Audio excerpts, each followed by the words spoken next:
Ya sudah rileks saja. Kalau dia ngomel ya tadi, alhamdulillah dapat pahala tanpa apa? Biaya. Terus ngomel kan butuh energi, paling yang tidak kuat 3 jam. Nanti juga berhenti apa? Terus ambil nilai positifnya, misalnya ngomel sama suaminya, bagus lah. Kalau ngomel sama tetangga malah kayak apa gitu aja udah.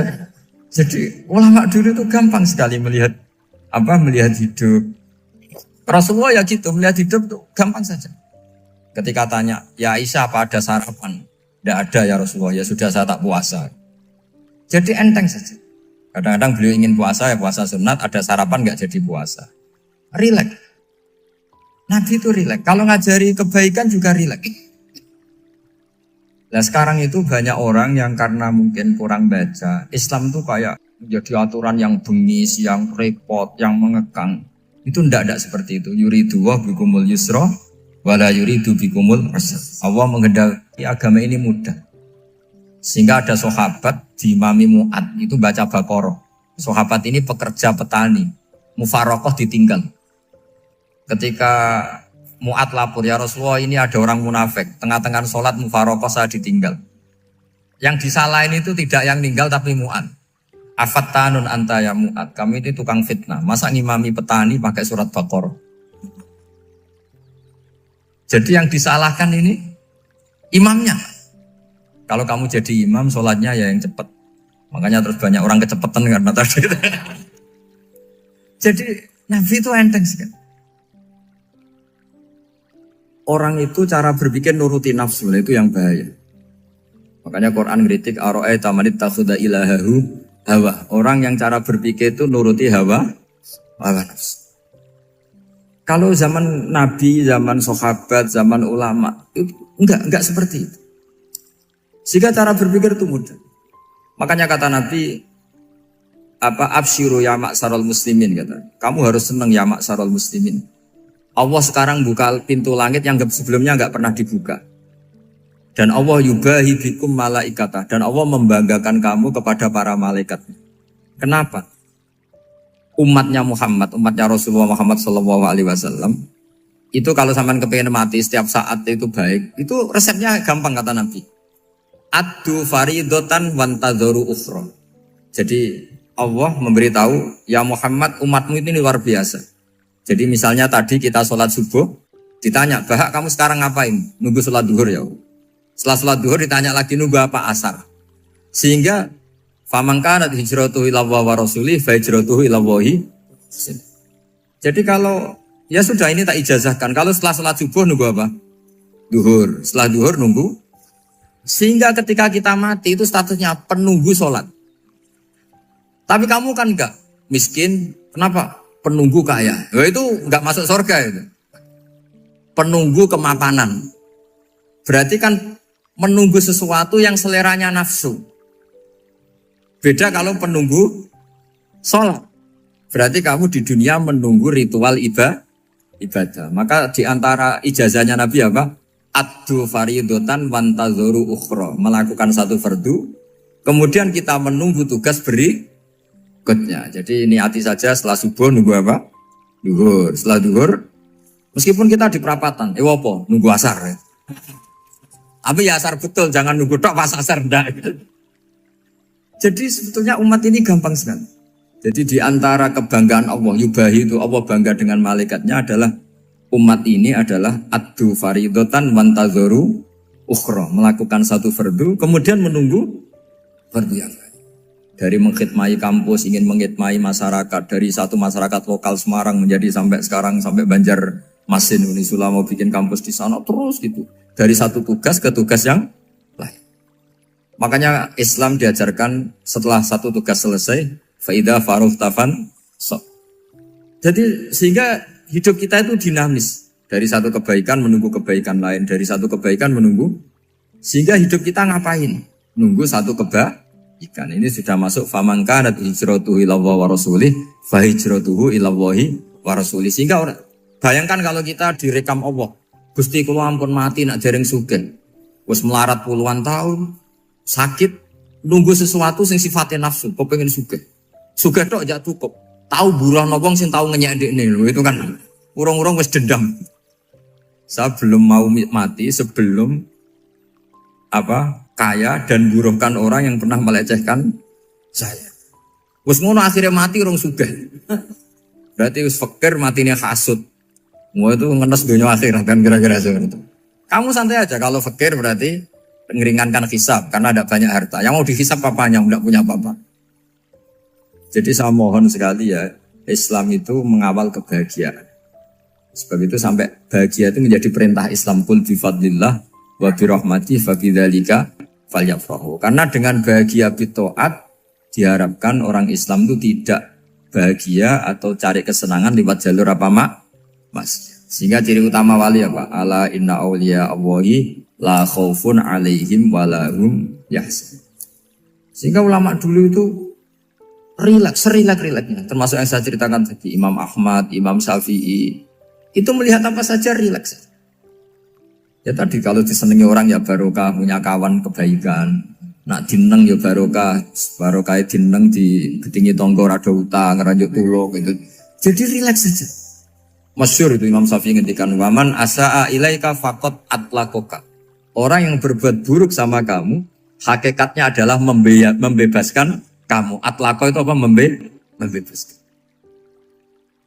Enak gak jadi hidup gitu? Kalau kamu kan enggak, kok gedeng aku salahku apa? Malah kamu ujub tuh, orang kok enggak tahu salahnya. Kamu jadi suami, istrinya ngomel, kurang apa saya sebagai suami? Ya kurang banyak, enggak ganteng, enggak kaya, enggak ini. Malah kalau diterangkan malah parah toh. Ya sudah rileks saja, kalau dia ngomel ya tadi, alhamdulillah dapat pahala tanpa apa? Biaya. Terus ngomel kan butuh energi, paling yang tidak kuat 3 jam. Nanti juga berhenti apa? Terus ambil nilai positifnya, misalnya ngomel sama suaminya, bagus lah. Kalau ngomel sama tetangga malah kayak apa gitu aja udah. Jadi ulama dulu itu gampang sekali melihat hidup. Rasulullah ya gitu, melihat hidup tuh gampang saja. Ketika tanya, ya Aisyah apa ada sarapan? Tidak ada ya Rasulullah, ya sudah saya tak puasa. Jadi enteng saja. Kadang-kadang beliau ingin puasa, ya puasa sunat, ada sarapan nggak jadi puasa. Rileks. Nabi itu rileks. Kalau ngajari kebaikan juga rileks. Nah sekarang itu banyak orang yang karena mungkin kurang baca, Islam itu kayak menjadi aturan yang bengis, yang repot, yang mengekang. Itu tidak seperti itu. Yuridu wa bikumul yusra, wala yuridu bikumul usra. Allah menghendaki agama ini mudah. Sehingga ada sahabat di Imami Mu'ad itu baca Baqarah. Sahabat ini pekerja petani, mufarokoh ditinggal. Ketika Mu'ad lapor, ya Rasulullah ini ada orang munafik, tengah-tengah sholat mufarokoh saya ditinggal. Yang disalahin itu tidak yang ninggal tapi Mu'ad. Afattanun anta ya Mu'ad, kami ini tukang fitnah. Masa ngimami petani pakai surat Baqarah? Jadi yang disalahkan ini imamnya. Kalau kamu jadi imam, sholatnya ya yang cepat. Makanya terus banyak orang kecepatan karena tadi. Jadi Nabi itu enteng sekali. Jadi apa ya? Nabi itu beda dengan yang kita bayangkan beda. Nabi pernah ngaji di masjid, kemudian ada tetangga lewat pakai cangkul ke kebun. Semua sahabat gerutu. Ini orang tidak benar. Ada Nabi ngaji ditinggal saja ke kebun, tidak ikut ngaji. Jawabannya Nabi tidak. Itu bagus itu ikut sunnah saya. Kenapa ya Rasulullah? Dia kerja nyari halal. Dan untuk menghidupi keluarganya itu juga ajaran saya. Sehingga yang ngaji ya ajarannya Nabi, yang enggak ngaji karena kerja mencukupi keluarga juga ajarannya Nabi. Segampang ini. Oh, kalau kayaknya kamu kan, wes gak roh akhlak kan gitu. Nabi rileks saja Nabi. Sampai bisa lihat itu di bab Fadhailul Kasbi. Makanya ini penting sekali supaya orang itu berpikir Islam atau mendakwakan Islam itu berdasar sanad ya yang muttasil yang pernah dilakukan Rasulullah SAW. Sesuatu yang dilarang Allah itu pasti madhar. Maka untuk melarang seseorang bergantung sama narkoba misalnya atau hal-hal yang bahaya pada fisik, itu satu tentu bagi ahlullah, tentu karena takut Allah. Tapi banyak masyarakat yang memang benar-benar bisa meninggalkan narkoba karena efek buruknya ganja. Bahwa itu mengakibatkan sakau, mengakibatkan tidak sadarkan diri. mengakibatkan kebangkrutan ekonomi macam-macam. Sehingga mereka benar-benar benci sama yang namanya narkoba. Jadi di antara manhajul Quran itu kalau mentakbih, memburuk-burukkan maksiat itu mesti dikritik innahu kana fahisyah. Innahu kana fahisyata wa makta wa sa'a sabila.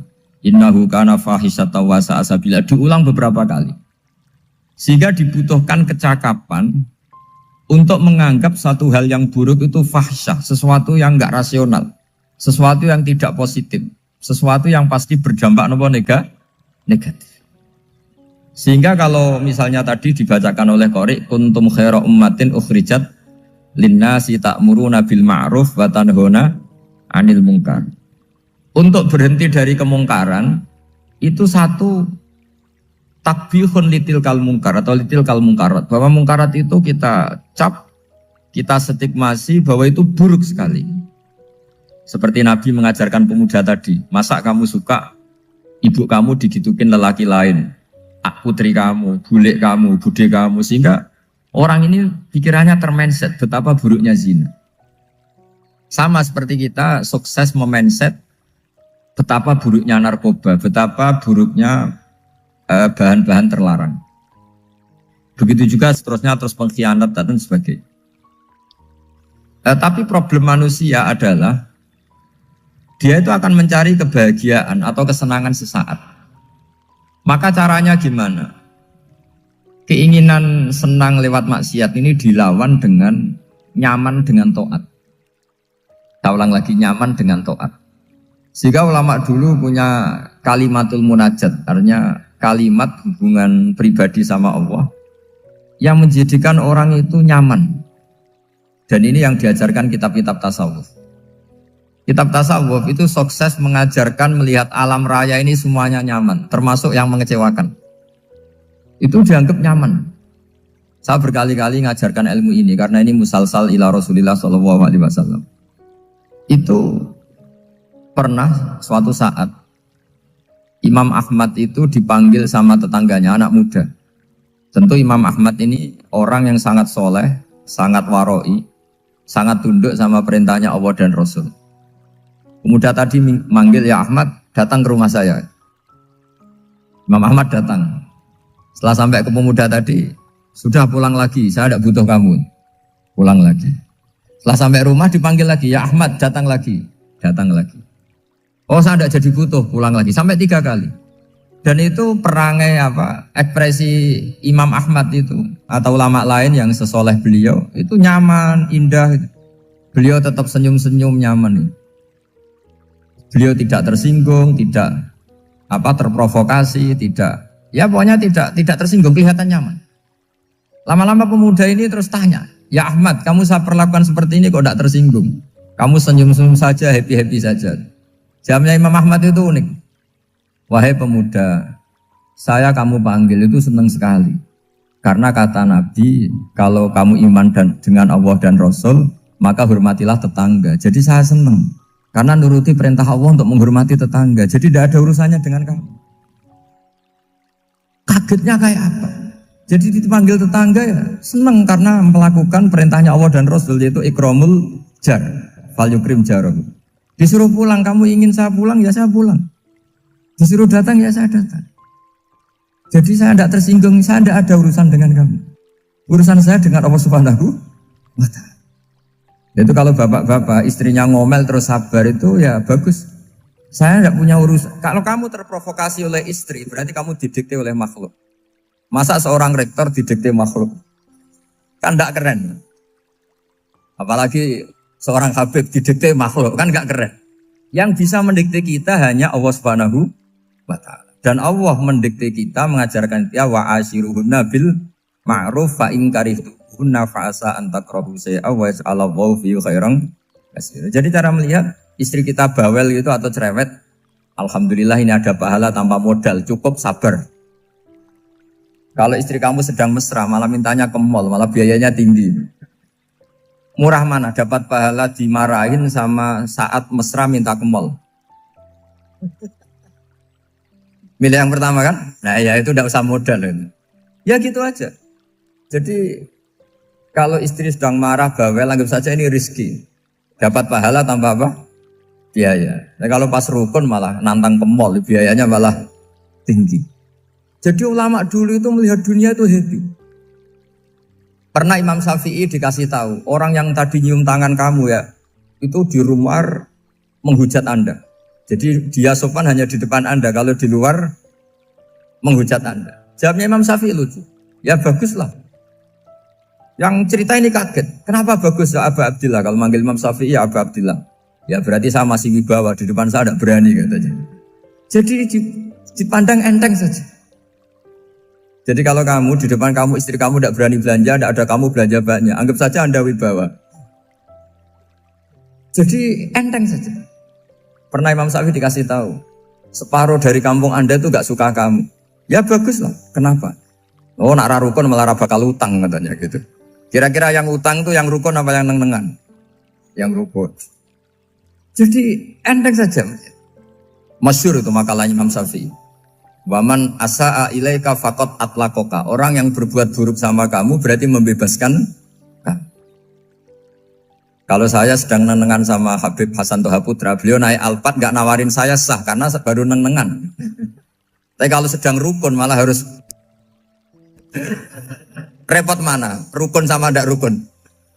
Repot rukun sebetulnya. Jadi Imam Syafi'i itu happy saja. Kalau sedang rukun sama tetangga ya dianggap rukun itu satu kenikmatan. Sedang ndak rukun ya dianggap satu kenikmatan. Jadi orang dulu itu serilek itu melihat dunia. Kalau kita kan enggak, ego. Wah saya ini suami kok dimarahin istri. Wah ini egonya bangkit. Padahal egonya bangkit itu ada kebodohan di situ. Yaitu seorang rektor didikte seorang istri, seorang makhluk. Apalagi kalau Anda daftar wali itu tidak akan jadi wali. Ini wali kok tunduk sama makhluk. Karena didikte apa? Makhluk.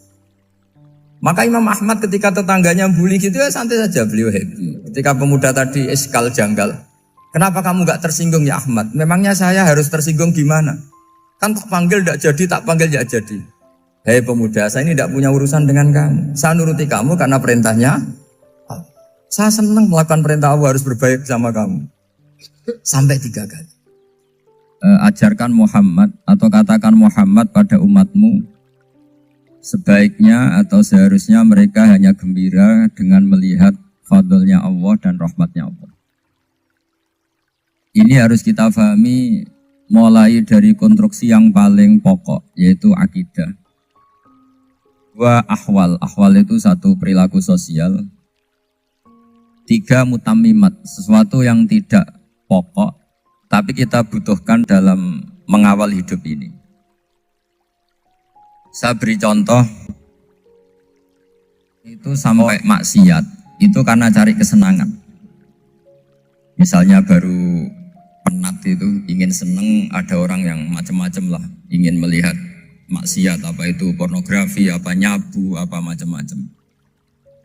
Itu sebetulnya agama punya konsep yang luar biasa, yaitu seharusnya seseorang itu gembira.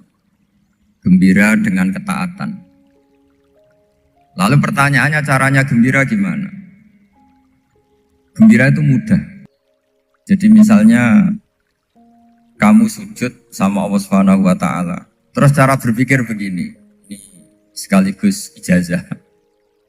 Cara berpikir begini. Ya Allah, ini kata Sayyidina Ali, kafani izzan an akuna laka abdan wa kafani fakhron an takuna li rabban. Ya Allah, betapa sialnya saya andaikan saya jadi budak dari makhluk yang sama.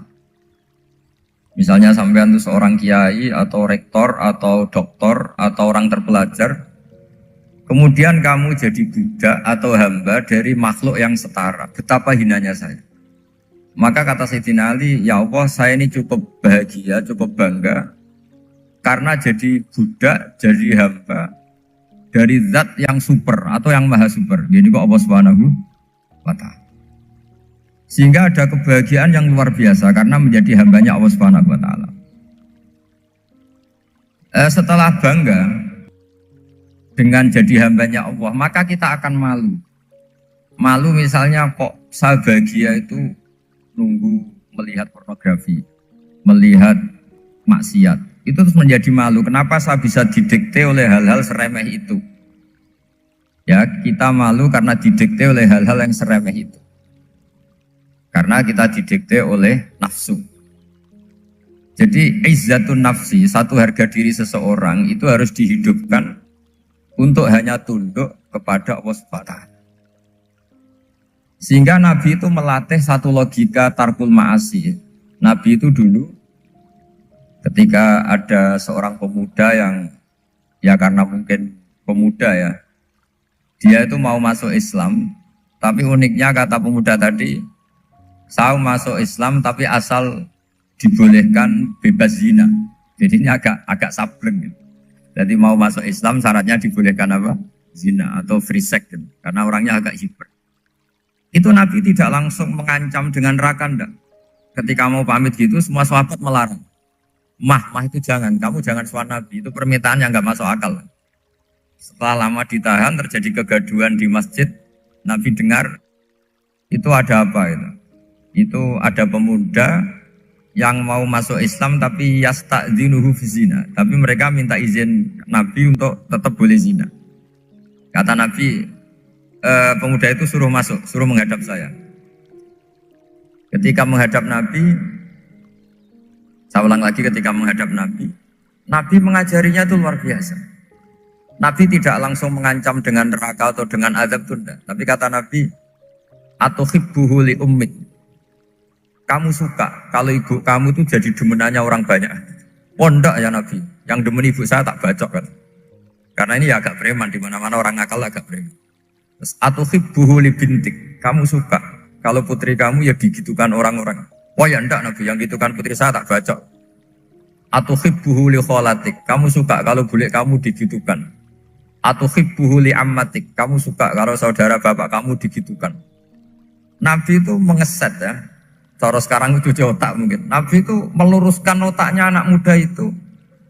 Betapa buruknya zina. Cara bahasa Arab ditakbih. Betapa buruknya zina. Kamu suka kalau korbannya ibu kamu, putri kamu, bude kamu, bule kamu. Sehingga orang itu matur ya hasbuka ya Rasulullah, ini sudah cukup. Saya tidak pernah melihat sesuatu seburuk zina.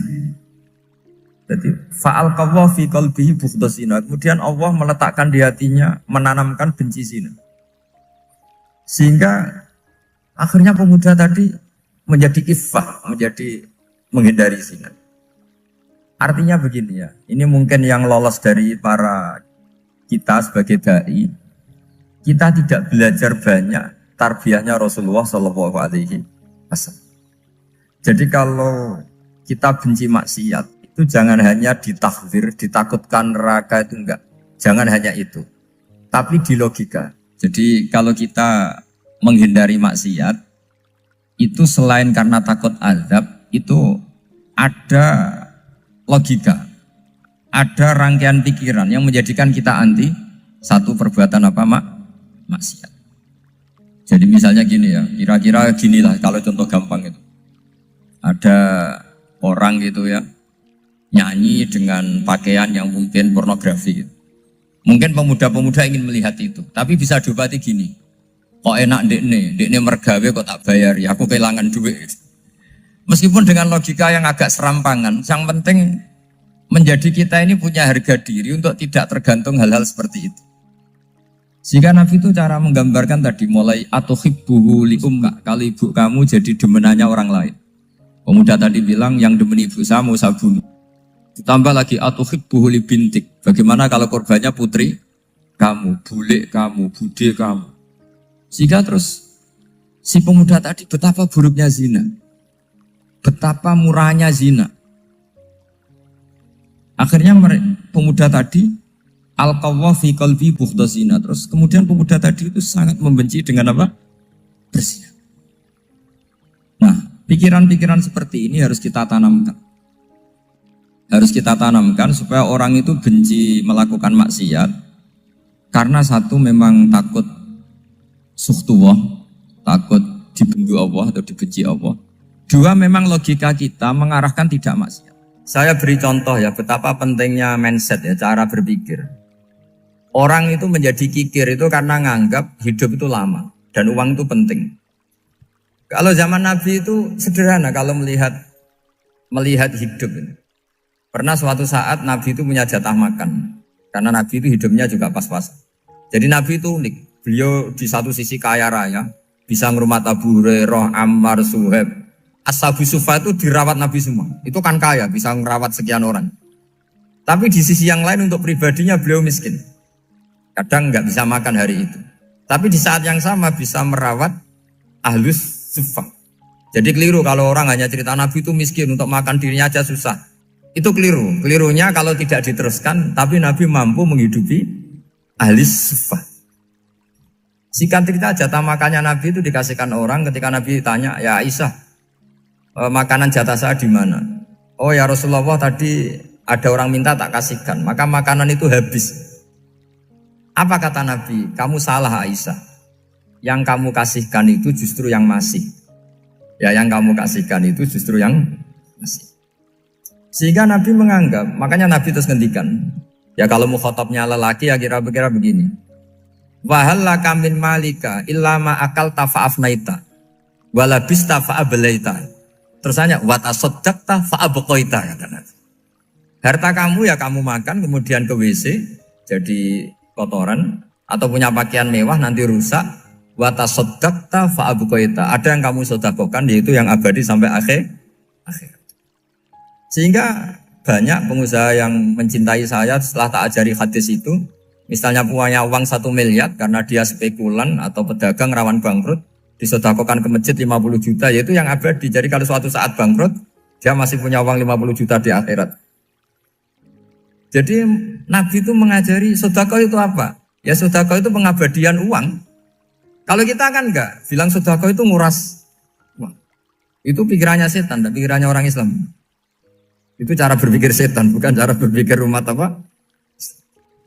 Sehingga Sayyid Ali Zainal Abidin itu kalau ada orang minta, kemudian beliau ngasih, itu beliau bilang gini, marhaban biman hamala zati ilal akhirah. Matur nuwun nggih jenengan sing beto sangu kula nate. Jadi dianggap teller saja. Orang yang minta uang beliau itu dianggap tukang nyatet bank karena sudah ditabungkan. Ya sudah. Kalau kita kan enggak, wah pengemis tuh ganggu gini-gini. Kecuali pengemis profesi ya mungkin kita agak-agak enak. Karena zaman akhir tuh ada pengemis apa? Profesi. Jadi repot teman. Terus tak beri contoh lagi kebahagiaan ketika kita milih Islam moderat. Islam kita diajarkan guru-guru kita, utamanya oleh guru kita Mbah Maimun. Saya juga sering ketemu beberapa ulama dunia termasuk Habib Umar. Saya juga ikut sowan ke sini pas beliau sama Habib ini Hasan Toha Putra di sini sama orang-orang moderat. Itu cara berpikir juga luar biasa indah. Beliau pernah cerita ya, beberapa ulama lah, banyak yang cerita itu. Saya pernah diceritani seorang alim ketika ada orang ekstremis itu mau ngebom di tempat maksiat. Kebetulan yang maksiat itu kebanyakan ya orang Islam. Karena di negara yang mayoritas Islam. Ditanya sama Syekh Sa'rawi. Syekh Sa'rawi itu mufassir top di mana? Mesir. Ini mau tak habisin karena mereka orang Islam kok maksiat terus. Terus ditanya sama Imam Sa'rawi. Laumatu ala khini ma'asihim aina masiruhum. Kalau mereka mati dalam keadaan maksiat, mereka kemana? Ya ilanar, mereka pasti masuk neraka. Terus ditanya sama Imam Sa'rawi. Wahal masiruhum ilanar muradun nabi amlan. Punya umat maksiat kemudian mati masuk neraka, itu yang diinginkan Nabi apa enggak? Ya tidak aja. Ya sudah, enggak usah dibom, ditunggu tobatnya kata. Karena kalau mati dalam keadaan itu ke neraka dan itu tidak yang diinginkan Rasulullah Sallallahu Alaihi Wasallam. Terus ekstremis ini menjadi tobat, tidak berpikir ekstremis Mas. Jadi orang itu harus berpikir mindset yang baik. Meskipun kadang berpikir baik itu ya agak-agak kacau. Ada seorang wali majdzub, itu kalau berdoa agak kacau, tapi gak bisa dibantah. Masyhur itu doa itu. Ini sekaligus ijazah, tapi kalau sebelum wali gak boleh. Itu datang ke makamnya Rasulullah SAW. Terus doanya itu begini. Ya Allah, sekarang terserah engkau. Ya Allah, sekarang terserah engkau. Jika saya kamu jadikan orang soleh, jika saya engkau jadikan orang soleh, maka surra habibuk, maka kekasihmu ini senang. Yang susah musuhmu yaitu setan. Tapi kalau engkau menjadikan saya orang fasik, maka yang susah kekasihmu, yang senang musuhmu. Jadi kan punya dua pilihan itu. Wah itu kan doa tapi kayak teror itu. Ya jadi berdoa di Raudhah. Wah itu pasti mandi itu karena agak-agak maksa Tuhan itu. Ya Allah, engkau punya dua pilihan. Jika saya jadi orang soleh, maka kekasihmu ini senang. Musuhmu yang susah yaitu setan. Tapi jika saya jadi orang fasik, maka musuhmu yang senang, kekasihmu yang susah. Mohon terserah jenengan, mau menyenangkan kekasihmu, apa menyenangkan musuhmu gitu. Kira-kira gimana? Kalau tertarik boleh doa itu dipraktekkan. Tapi kayaknya kalau copy paste itu gak keren, apa? Jadi dulu orang itu muamalah sama Allah dan Rasul itu rileks. Rileks itu nyaman karena ya tadi kul bi fadlillah wa bi rahmati fa bidzalika falyafrah. Sehingga Imam Izzuddin bin Abdissalam itu ngendikan innalladzina yarmunal muhsanatil ghafilat. Di antara kebaikannya ibu-ibu atau mbak-mbak ini harus berstatus ghafilat. Perempuan-perempuan pelupa. Ghafilat itu pelupa. Pelupa dari kenikmatan maksiat sehingga mereka dengan taat. Misalnya ada ibu-ibu atau mbak-mbak atau juga bapak-bapak tahajud, kemudian nyaman dengan tahajud itu. Kira-kira terbersit enggak ingin maksiat? Enggak kan, karena sudah nyaman dengan tahajud, dengan taat. Maka dibutuhkan kenyamanan dalam beribadah. Sebab itu ala bidzikrillahi tatmainnul qulub. Makanya saya termasuk kiai yang setiap ngaji itu happy, seneng. Karena ini untuk kampanye, seneng dengan ngaji, dengan taat itu sudah luar biasa. Kayak apa kalau mereka senengnya kalau nunggu melakukan maksiat. Jadi termasuk bentuk perlawanan kita terhadap maksiat adalah usahakan kamu tuh bahagia, seneng dengan taat. Istiqnas billah, mu'anasah billah, farah billah, itmi'nan tumaknina billah. Sehingga ini mencukupkan kita tidak berkebutuhan maksiat. Meskipun kita ya manusia, pasti suatu saat atau sudah pernah maksiat. Serasa diceritakan lah, itu mesti gitu. Lah orang-orang dulu itu orang yang sukses mengelola bahagia ma'allah wa billah walillah. Jika wali-wali dulu itu jadi wali itu tidak mesti karena ibadahnya banyak, itu enggak. Mereka orang yang ibadahnya itu biasa. Biasa-biasa sekali. Ulama-ulama dulu ibadahnya biasa sekali. Tapi qulubuhum ma'allah, hatinya itu ma'allah. Itu ada seorang wali itu jadi wali, Umar bin Abdul Aziz yang dikenal khamisul khulafa. Khamisul khulafa. Di luar khulafa Ar-Rasyidin 4, di antara yang soleh adalah siapa? Umar bin Abdul Aziz. Itu ketika mau meninggal, itu senangnya bukan main. Itu semuanya nangis, beliau senang. Terus tanya, kenapa kamu senang? Memangnya saya kalau mati itu kemana aja? Ila khairi madhubin ilah, ke zat terbaik. Dibang urip mbek kowe bolet atau mbek arhamur rahimin gitu. Yaitu Allah Subhanahu. Jalaluddin Ar-Rumi ketika mau meninggal itu muridnya nangis semua, beliau marah. Kamu harusnya pesta karena saya mau ketemu kekasih saya, malah kamu tangisi, goblok sekali kamu katanya. Jadi orang-orang dulu itu luar biasa.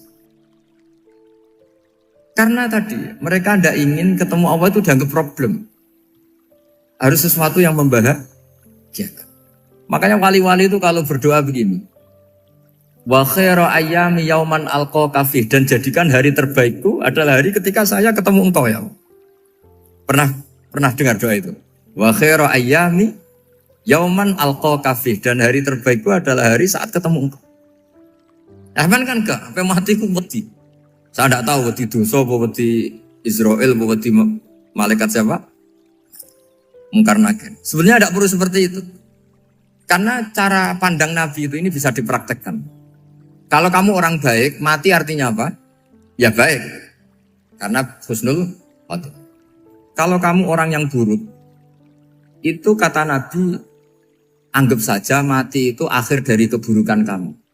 Nah, aku urip terus, malah maksiat terus. Maka Nabi itu kalau ngajari kita berdoa gini, Allah maj'alil hayata ziyadatan li fi kulli khairin wal mauta rohatan li min kulli syarri. Ya Allah, kalau saya hidup ya anggap saja ziyadah fi kulli khairin, berpotensi nambahi kebaikan. Kalau saya mati anggap saja ini akhir dari segala keburukan. Maka saya berkali-kali banyak tradisi ulama-ulama NU, ulama-ulama pesantren, ya ada hanya NU, pokoknya ulama-ulama alim. Itu kalau ada orang mati, orang nakal gitu mati, ini saya gitu. Itu hadirin mesti gak terima. Wapi enang itu wong wakal. Tapi dipaksa sama kiainya, saya gitu. Lama-lama dipaksa. Saya gitu. Padahal yang ngatine kiai, wis ra iso maksiat meneh, wis saya gitu. Karena dengan mati berarti saya sudah tidak bisa maksiat lagi.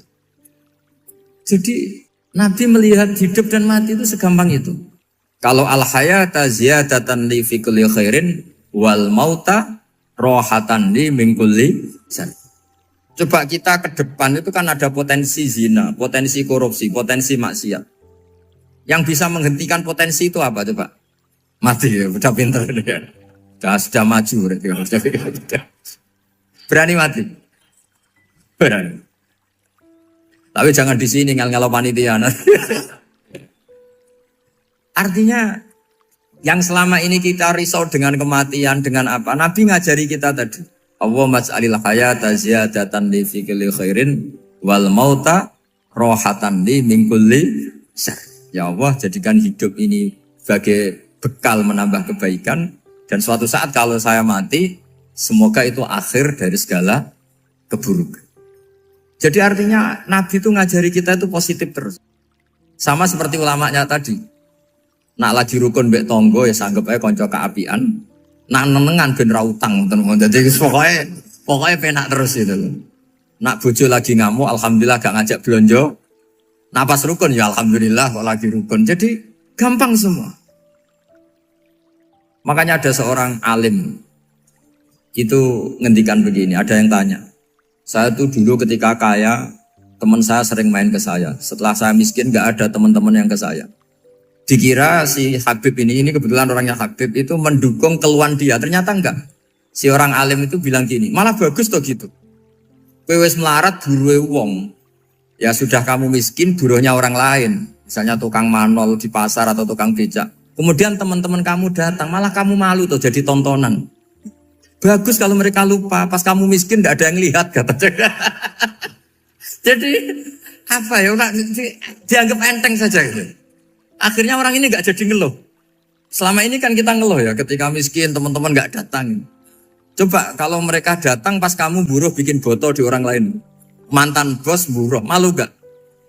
Milih datang kepada? Nggak lah, sudah bener itu. Jadi ulama dulu itu, makanya sering baca biar tahu solusi hidup. Jadi ulama dulu itu gampang sekali melihat kehidupan itu. Gampang sekali, indah, gampang. Kebahagiaan ini pula yang harus kita latih dalam melakukan ketaatan.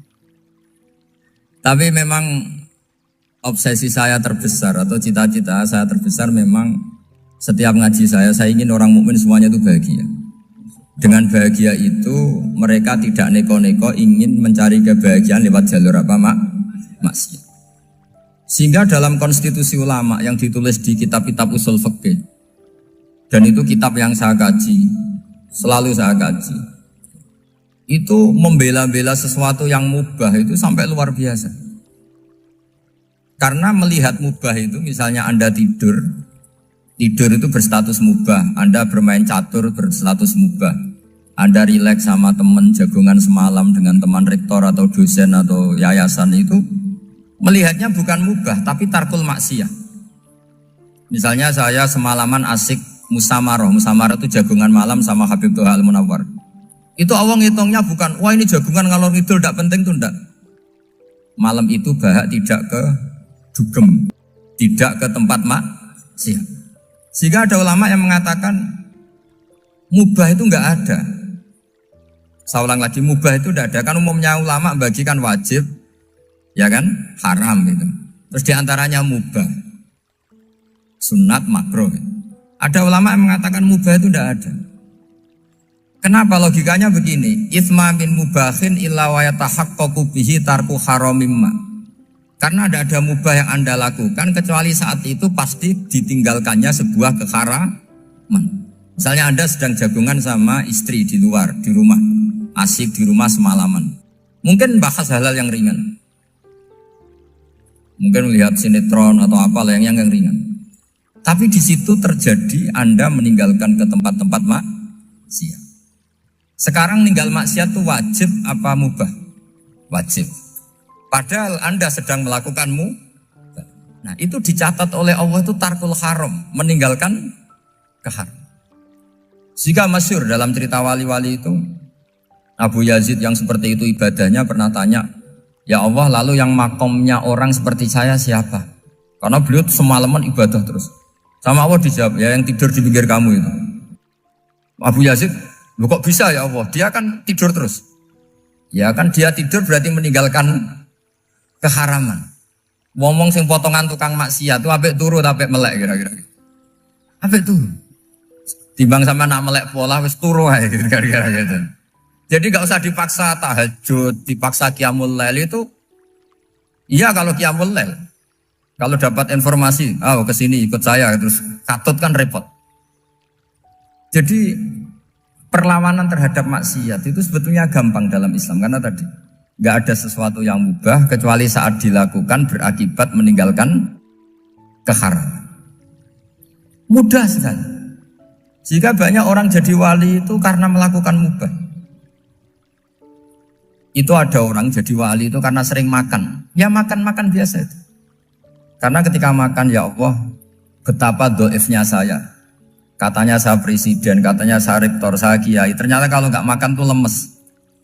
Apa hebatnya makhluk yang bergantung makhluk yang lain, yaitu makanan. Nah karena seperti itu terus dia al-laja'illallah, terus dia sungkeman ning Allah. Betapa lemahnya saya. Sebab itu ketika Quran mengkritik dan dengan tanda kutip kemungkinan Tuhannya Isa bin Maryam, itu ngeritiknya sederhana Quran itu. Mal masih ibnu Maryam illa rasul qad khalas min qablihir rusul wa ummuhu siddiqah kana yaqulanit ta'am. Isa itu tidak Tuhan, wong dia makan. Kamu kebayang nggak misalnya punya Tuhan, wah tadi Tuhan mampir ke rumah saya, dia lemes. Setelah tak kasih makan sehat lagi gitu. Itu kan nggak kebayang. Tapi Tuhan marung di rumah saya, lemes tak gratisin, kayaknya tidak punya uang gitu. Setelah makan, wah gairah lagi. Kebayang nggak punya Tuhan seperti itu. Sehingga Quran kalau gojlok sederhana, karena yakulanit ta'am. Sehingga wali-wali itu kalau makan itu sadar lemahnya dirinya, betapa dirinya tergantung makanan. Sesuatu yang tergantung itu artinya tidak hebat, tidak Tuhan.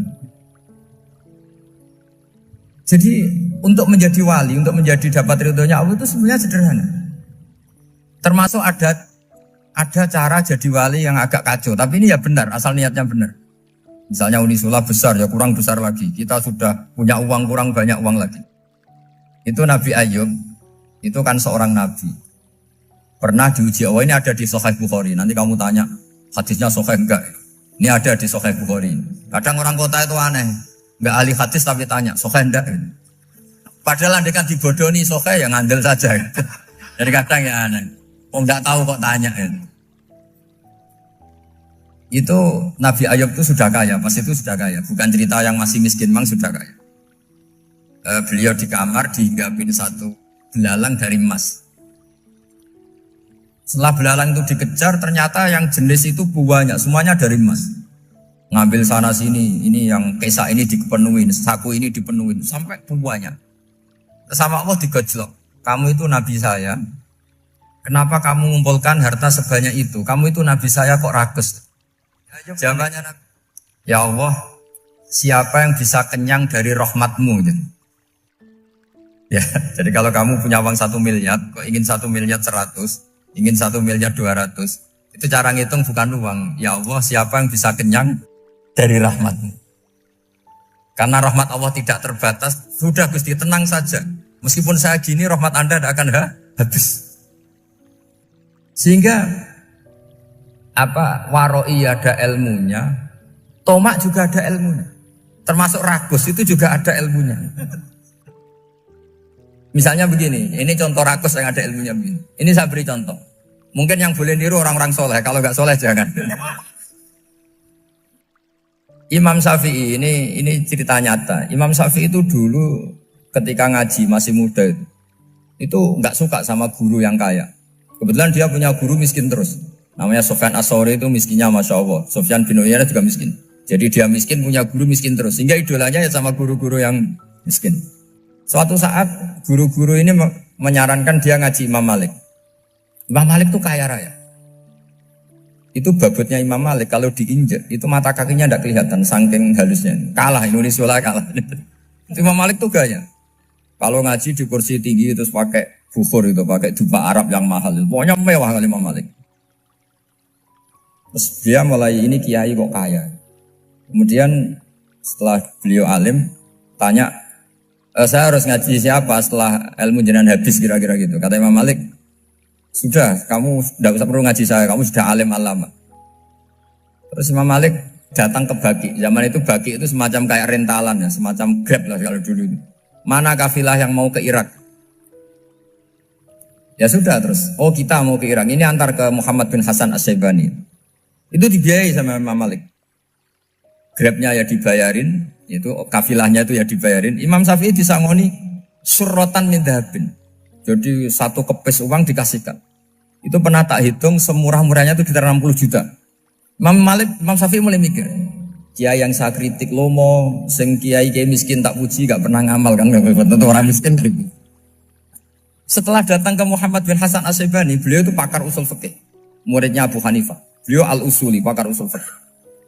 Itu Muhammad bin Hasan As-Syaibani itu kalau ngitung emas, itu di ruang tamu. Uangnya miliaran, emasnya banyak. Dari kota ini dipindah ke kota ini, emas kalau ngitung di ruang tamu. Bukan di kamar, di ruang tamu. Imam Syafi'i tambah kaget. Imam Malik kayak gitu sudah saya soal, malah ini kaya raya. Setelah Imam Syafi'i kelihatan kaget, digojlok sama Muhammad bin Hasan As-Syaibani karena beliau senior. Atak-jabu min hadza, kamu aneh melihat ini? Iya. Kenapa? Ulama kok kaya raya. Terus kata Muhammad bin Hasan, ya sudah, uang ini tak kasihkan orang-orang fasik, binti gue demenan, gue nyabu, gue macam-macam. Oh jangan, nanti dipakai maksiat. Pun jenengan mawon sing suka. Semenjak itu Imam Syafi'i rubah. Jadi kalau kampus ini ingin akreditasi A, ingin mulia, ingin apa, kamu ridho kalau yang punya prestasi seperti itu adalah orang-orang fasik. Ridho enggak? Enggak kan? Maka didoakan ini. Nah itu namanya berpikir secara usuli. Kamu jangan hanya nuruti karena berpikir waroi terus kamu benci kekayaan. Tidak bisa seperti itu. Karena pangkat dan kekayaan ketika dikelola secara kesolehan maka akan menjadi energi positif yang luar biasa. Semenjak itu Muhammad bin Hasan As-Syaibani berhasil mendidik Imam Syafi'i. Sampai akhirnya keterusan Imam Syafi'i berpendapat kalau orang Islam bisa bikin rumah tingkat kok punya rumah reot itu haram. Akhirnya keterusan. Kalau bisa jadi bupati kok jadi ketua RT juga haram. Karena al-Islam ya'lu wala yu'la. Islam itu luhur bukan bisa diluhurin. Sehingga rata-rata orang Syafi'iyah termasuk kiai-kiai Indonesia itu rata-rata ya agak-agak politikus. Ya agak-agak kedonyan, mungkin sebagian kedonyan tenan gitu. Karena gak ridho gitu loh. Kalau kesempatan itu dikuasai orang fasik kemudian menjadi kekuatan maksi. Coba kalau bupati itu orang yang fasik. Kemudian programnya supaya rakyat seneng semalaman dangdutan yang purno misalnya. Supaya rakyat seneng dibolehkan dugem, dibolehkan judi. Tapi kalau yang jabat orang soleh kan ada beberapa perda yang menolak penyakit apa? Masyarakat. Jadi kamu jangan melihat bahwa kepangkatan ini hanya sebagai alat korupsi, alat otoriter, enggak. Asal kena orang soleh, maka ini menjadi energi kesolehan atau energi positif. Sebab itu ketika Allah muji para nabi yang soleh, diantaranya disifati apa? Faqad ataina ala Ibrahim al-kitab wal hikmata, terus ayat wa atainahum mulkan azim. Dan Nabi Ibrahim dan keluarganya tak kasih kerajaan yang besar. Nah sekarang masih banyak orang yang cara pandang ngapain bikin unisula yang megah, ngapain berambisi punya akreditasi A dan sebagainya.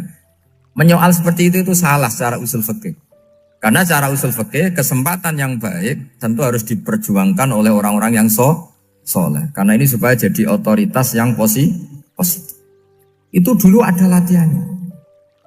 Jadi orang dulu itu gampang sekali ketika milih miskin ditanya, kenapa miskin? Saya ingin hisab saya ringan. Tapi ketika mereka kaya, yang soleh, supaya harta ini tidak dipakai orang yang nanti dipakai maksiat.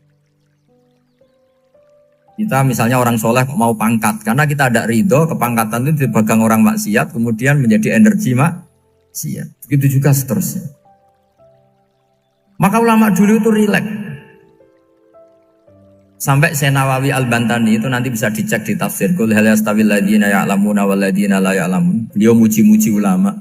Kemudian ada seorang yang agak hasud mungkin. Tanya begini. Hebatnya ulama itu begini-begini. Terus ditanya, tapi kenapa kita sering melihat ulama ngantri proposal di rumahnya bupati kan? Sementara bupati nggak pernah datang ke ulama ngaji ihya. Jawabannya Imam Senawawi itu unik. Ya karena ulama itu tahu gunanya uang, sehingga nyari uang untuk pondok, untuk masjid. Sementara bupatinya tidak tahu gunanya ilmu, maka tidak pernah ngaji. Jadi ya ringan saja. Jadi ya sudah seperti itu. Jadi kalau ada ulama kedonyan, anggap saja karena tahu gunanya uang. Jadi kenapa ulama ngantri di kabupaten, bukan bupati ngantri di ulama? Jawabannya karena ulama tahu gunanya uang, sementara bupatinya nggak tahu gunanya ilmu. Kira-kira gitulah. Ada ustadz tidak ganteng, kesensem rondo cantik, karena tahu gunanya ustadz itu. Artinya tahu gunanya kalau saya nikah nanti punya anak jadi gus, kan dia kiai gitu. Tapi rondonya raro gunanya dia karena miskin gitu. Jadi ulama dulu itu rileks, menafsirkan apa saja itu rileks, termasuk saat terpojok itu rileks. Karena semuanya dianalisis pakai ilmu. Sehingga ciri utama wali itu apa? Ala inna awliya Allahi la khaufun alaihim walahum yahzanun. Enggak ada rasa takut, enggak ada rasa gampang. Karena melihat sesuatu itu gampang saja. Saya ulang lagi, melihat sesuatu itu gampang saja, ringan. Oke, semoga barokah. Assalamualaikum warahmatullahi wabarakatuh.